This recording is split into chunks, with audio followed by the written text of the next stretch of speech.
Hi friends, welcome to me and my life. இன்றைக்கி நம்ம சேனலில் நம்ம வீட்டு கிச்சன் கவுண்டர் டாப்பை எப்பவும் க்ளீனாகவும் பளிச்சுன்னு மெயின்டைன் பண்ணுறதுக்கு சின்ன சின்ன டிப்ஸ் தான் நான் உங்களோட ஷேர் பண்ணிக்க போகிறேன். நீங்கள் இப்போ தான் புதுசாக க்ளீனிங் ரொட்டீனை ரெகுலரைஸ் பண்ண ஆரம்பிச்சிருக்கீங்க, அப்படி இல்லை நீங்கள் நியூலி மேரிடாக இருக்கீங்க, இப்போ தான் வீட்டில் இருக்கக்கூடிய இந்த மாதிரி சின்ன சின்ன வேலைகள்லாம் கற்றுக்க ஆரம்பிச்சிருக்கீங்க அப்படின்னா இந்த வீடியோவில் நான் ஷேர் பண்ணக்கூடிய விஷயங்கள்லாம் உங்களுக்கு ரொம்பவே யூஸ்ஃபுல்லாக இருக்கும். ஸோ வீடியோ ஸ்கிப் பண்ணாமல் பாருங்கள். இப்போ வாங்க வீடியோக்குள்ளே போகலாம். நம்ம வீட்டு கிச்சன் கவுண்டர் டாப் க்ளீனாக இருந்தாலே கிச்சன் பாதி நீட்டாக இருக்க மாதிரியான ஒரு லுக் வந்து கிடைக்கும். அதே மாதிரி ரொம்ப முக்கியமாக ஹைஜீனிக்காக இருக்க வேண்டிய இடமும் கிச்சன் கவுண்டர் டாப் தான்.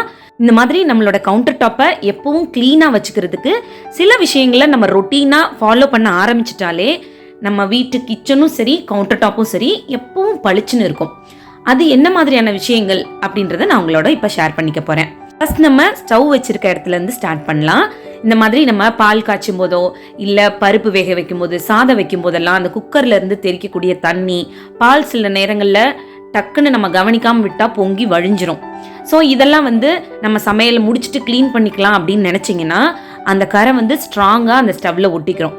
அப்புறம் நீங்கள் ஃப்ரீயாக இருக்கும்போது அதை க்ளீன் பண்ணலாம் அப்படின்னு நினச்சிங்கன்னா ரொம்ப ஜாஸ்தியான வேலையாக தான் அது இருக்கும் உங்களுக்கு. ஏன்னா அதுக்கப்புறம் அதை சோப் லிக்விட் போட்டோ ஸ்க்ரப்பர் வச்சோ தேய்ச்சி க்ளீன் பண்ணுற மாதிரி இருக்கும். அந்த டைமில் உங்களுக்கு அது கொஞ்சம் எஃபர்ட் போட்டு க்ளீன் பண்ணுறதுனால ஒரு மாதிரி சில நேரங்களில் நம்மளுக்கு எரிச்சலாகவும் இருக்கும். ஏன்னா மற்ற வேலைகளையும் பார்த்துட்டு இதை க்ளீன் பண்ணுறோமே அப்படின்னு சொல்லி.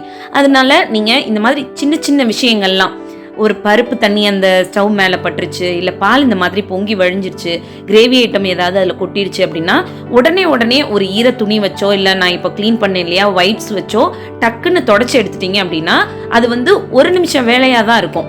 உங்களுக்கு பெரிய வேலையாக அது வந்து இருக்காது. அந்த ஒரு நிமிஷத்தில் க்ளீன் பண்ணுற வேலையை டக்குன்னு உடனே முடிச்சிருங்க. அதை வந்து நீங்கள் பெண்டிங்கில் போட்டு வச்சிங்க அப்படின்னா அப்புறமா க்ளீன் பண்ணும்போது அது வந்து டைம் எடுக்கிற மாதிரியான வேலையாக தான் இருக்கும். ஸோ நான் வந்து எப்போவுமே இந்த மாதிரி சின்ன சின்ன விஷயங்களை உடனே க்ளீன் பண்ணி நீட் பண்ணிடுவேன். ஸோ அதனால நம்ம அந்த சமையல் வேலைகள்லாம் முடிக்கும்போது இது ஒரு வேலையாக நம்மளுக்கு சேர்ந்துருக்காது. இந்த மாதிரி கிளாஸ் டாப் இருக்கக்கூடிய ஸ்டவ்வாக இருந்துச்சுன்னா ஈர துணி வச்சு அப்போதைக்கு துடைக்காதீங்க, சும்மா நார்மல் கிளாத் வச்சு டக்குன்னு தொடச்சி எடுத்துருங்க. அப்புறம் சில நேரம் பார்த்தீங்கன்னா நம்ம வெளியில் போய் வீட்டுக்கு தேவையான கிராசரியோ இல்லை வெஜிடபிள் ஃப்ரூட்ஸ் இந்த மாதிரி ஏதாவது பர்ச்சேஸ் பண்ணுவோம். அது அப்படியே வீட்டுக்குள்ளே வரும்போது நேராக கொண்டு வந்து கவுண்டர் டாப் ஃப்ரீயாக இருந்துச்சுன்னா அங்கேயே கொண்டு வந்து வச்சுருவோம். அப்படி நம்ம போட்டு வச்சுருக்கும் போது என்ன ஆகும் அப்படின்னா அந்த ஃப்ரீயாக இருக்கக்கூடிய ஸ்பேஸை வந்து அந்த புதுசாக கொண்டு வந்து வச்ச பொருள் வந்து ஆக்குப்பை பண்ணிக்கும். ஸோ கவுண்டர் டாப் பார்க்குறதுக்கு எவ்வளோ தான் நீங்கள் க்ளீன் பண்ணி வச்சுருந்தாலும் ஒரு மாதிரி மெஸ்ஸியாக இருக்க மாதிரி இருக்கும். ஸோ முடிஞ்ச வரைக்கும் எப்போவுமே கவுண்டர் டாப் ஃப்ரீயாக இருக்குது அப்படின்னா அங்கே கொண்டு வந்து தேவையில்லாத திங்ஸ் எல்லாம் வைக்க வேண்டாம். அப்படி வைக்கிற மாதிரியான சிச்சுவேஷன் இருந்துச்சு அப்படின்னாலும் அப்போதைக்கு அங்கே வச்சுட்டு உடனே அந்த பொருள்களுக்குரிய இடங்களில் திருப்பி அதை எடுத்து அரேஞ்ச் பண்ணி வச்சிட்டிங்கன்னா கவுண்டர் டாப் ஃப்ரீ ஆகிடும், பார்க்குறதுக்கும் நீட்டாக இருக்கும். இந்த கிச்சன் கவுண்டர் டாப் வந்து என்னை பொறுத்த வரைக்கும் கொஞ்சம் ஸ்பேசியஸாகவும் நிறைய பொருட்கள் வந்து அங்கே வைக்காமல் இருந்தாலே முடிஞ்ச வரைக்கும் அது வந்து க்ளீனாக இருக்க மாதிரியான ஒரு லுக் வந்து கிடைக்கும். அதுக்கு வந்து நான் மோஸ்ட்லி நிறைய பொருள்கள் வந்து கவுண்டர் டாப்பில் வைக்க மாட்டேன். அதே மாதிரி கவுண்டர் டாப்பில் படக்கூடிய கரைகளை உடனே க்ளீன் பண்ணிட்டோம் அப்படின்னாலும் க்ளீனிங் வேலைகளில் பாதி வேலை நமக்கு இருக்காது. இந்த மாதிரி பால் ஏதாவது ஒரு பாத்திரத்துக்கு மாற்றும் போது டீ காஃபி ஆற்றும் போது இந்த மாதிரி கரைகள் படுறதுக்கு சான்சஸ் இருக்குது. அந்த மாதிரி கரைகள்லாம் உடனே டக்குன்னு ஒரு ஈர துணி வச்சு தொடச்சி எடுத்துட்டோம்னா கவுண்டர் டாப் வந்து க்ளீனாக இருக்கும். அதை விட்டுட்டு நம்ம அப்புறமா க்ளீன் பண்ணிக்கலாம் அப்படின்னு நினச்சோன்னா அது வந்து அப்படியே பிசுப்பாயிடும் அந்த கவுண்டர் டாப்பில்.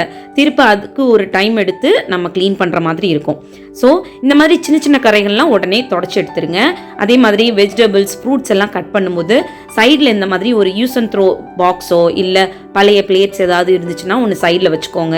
வச்சுட்டு இந்த வேஸ்டேஜ் எல்லாம் கலெக்ட் பண்ணிக்கிட்டீங்க அப்படின்னா கரெக்டாக இந்த வேஸ்டேஜ் குப்பைகள்லாம் கவுண்டர் டாப்பில் விழுறத நம்ம அவாய்ட் பண்ணிக்கலாம். அது மட்டும் இல்லாமல் அதை க்ளீன் பண்ணுற வேலை ஒன்று தனியாக இருக்காது நமக்கு. ஸோ இந்த மாதிரி சிம்பிளான விஷயங்கள்லாம் நம்ம ஃபாலோ பண்ணிக்கிட்டோம் அப்படின்னா நம்மளோட வேலைகளை வந்து பாதியாக கம்மி பண்ணிக்கலாம்.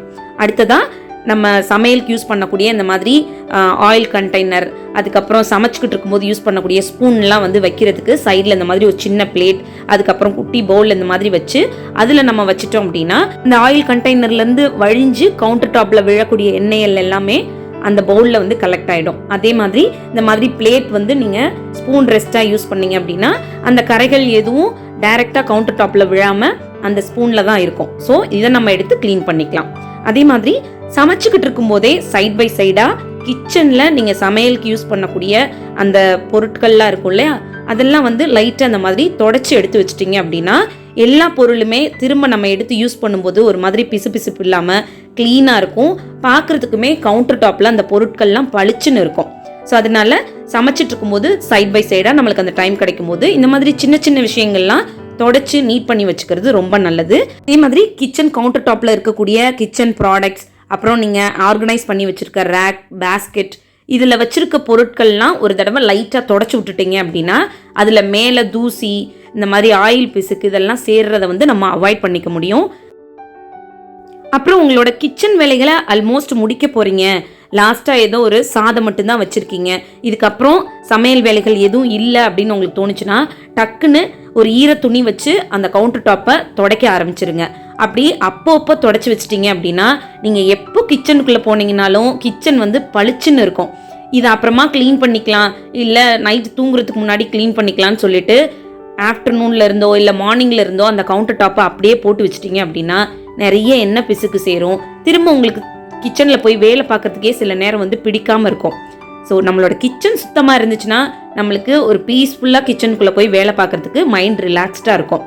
ஸோ இந்த மாதிரி சமையல் முடிக்கும்போது எல்லாத்தையும் ஒரு தடவை க்ளீன் பண்ணிடுங்க. அந்த ஸ்விட்ச் போர்ட்லாம் நிறைய எண்ணெய் பிசுக்கு இருந்துச்சு அப்படின்னா ஒரு ட்ராப்ஸ் அளவுக்கு தேங்காய் எண்ணெய் விட்டு இந்த மாதிரி தொடச்சி எடுத்துட்டிங்கன்னா அந்த ஸ்விட்ச் போர்டுமே நீட்டாக இருக்கும் பார்க்குறதுக்கு. கிச்சன் கவுண்டர் டாப் எல்லாம் க்ளீன் பண்ணி முடிச்சதுக்கப்புறம் ஃபைனலாக ரொம்ப முக்கியமாக க்ளீன் பண்ண வேண்டிய இடம் சிங்க் ஏரியா. இந்த சிங்க் வந்து நீங்கள் மார்னிங், ஆஃப்டர்நூன், நைட் 3 நேரம் வீட்டில் சமைப்பீங்க, இல்லை மார்னிங்கே வந்து ஆஃப்டர்நூனுக்குரிய சமையலும் முடிச்சிருவீங்க அப்படின்னா மார்னிங் சமையல்லாம் முடிச்சதுக்கப்புறம் உடனே கொஞ்சம் சோப் லிக்விட் போட்டு ப்ரஷ் வச்சு நல்லா க்ளீன் பண்ணிடுங்க. இந்த மாதிரி க்ளீன் பண்ணி வச்சுக்கிட்டிங்க அப்படின்னா சிங்க் ஏரியா ஒரு மாதிரி வலுவலுன்னு ஆகுறது, உப்பு தண்ணி நம்ம ரெகுலராக யூஸ் பண்ணும்போது அங்கே நிறைய உப்பு கரை படிகிறது, கரப்பாம்பூச்சிகள் வர்றது, இதெல்லாம் வந்து நம்ம தவிர்த்துக்க முடியும் இந்த மாதிரி க்ளீனாக வச்சுக்கிட்டோம் அப்படின்னா. இப்போ பாருங்கள், என்னோட வேலையும் முடிஞ்சிச்சு.